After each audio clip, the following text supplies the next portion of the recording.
Hello বন্ধুরা, বর্ষার কথা তোমাদের সবাইকে স্বাগত। আগেই ক্ষমা চেয়ে নিচ্ছি, একটু লেট আপলোড হয়ে যাচ্ছে ভিডিওগুলো। যাই হোক, তোমরা সবাই নিজের মনে করে ক্ষমা করেই দেবে। আর সবাই ভাবছো তো হঠাৎ করে এরকম সেজে গুজে তোমাদের সাথে কেন এইসব বকবক করছি। এখন দেখো, আমি চন্দন বেটে নিচ্ছি। আমাকে দেখে নিশ্চয়ই বুঝতেই পেরেছো আমি পুজোর একটা সাজ দিয়েছি, কোনো একটা পুজোর জন্য। তো কী পুজো আজকে তোমরা গেস করতে থাকো দেখি, ততক্ষণ আমি আমার গোছগাছগুলো মোটামুটি তৈরি করে নিই। এতক্ষণে ঠাকুর দেখে বুঝতেই পেরে গেছে আজ কী পুজো। হ্যাঁ, আজকে লোকনাথ পুজো, 2রা জুন। আজকে লোকনাথ পুজো আমি কিছু তৈরি ঘরে করে নিচ্ছি, মানে ঠাকুরকে পুজো দেবো, নিজেই দেবো, এমন কোনো ব্যাপার নেই কি ঠাকুরমশাই ডেকে দেবো। আমি আসলে এই লোকনাথ পুজো ছোটো থেকে করি। আমার বাপের বাড়িতে ফটো পুজো হয়, তো সেই পুজোই আমি করি, মানে ছোটোবেলা থেকে উপোস করি। যতদিন দিদির বিয়ে হয়নি দিদি করতো, তার আগে মা, আর দিদির পর দিদি যখন বিয়ে হয়ে যায়, মা যেহেতু বাইরে চাকরি করতো সেহেতু আমি করতাম।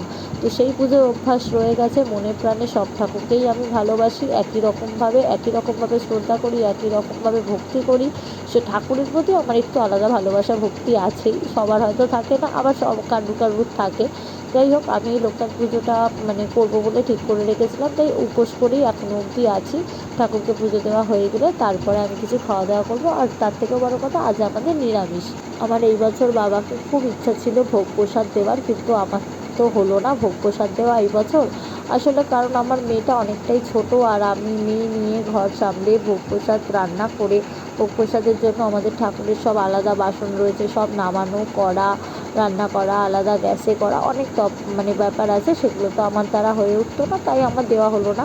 তাই বাবা যেভাবে ঠিক পুজো চাইলো আমি ঠিক সেভাবেই বাবাকে পুজো দিলাম। আমার একটা মনে মনে ভাবনা আছে কি, ঠাকুর যেভাবে তোমার থেকে চাইবে তুমি ঠিক ততটাভাবেই দিতে পারবে, তুমি এক্সট্রা করে কিছু দিতে পারবে না যতই চেষ্টা করো। তো যাই হোক, আমি এইভাবেই বাবাকে পুজো দেওয়ার চেষ্টা করলাম মন ভক্তি করে।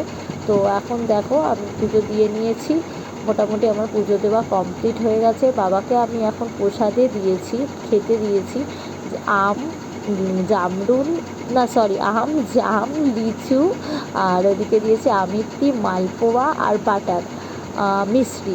বাটারটা আমার শাশুড়ি মা আমায় সাজেস্ট করেছেন, কারণ আমি বাটার কোনো দিন দিইনি। বাটারটা আমার শাশুড়ি মা বলেছেন ঠাকুরকে দিতে, তাই দিয়েছি।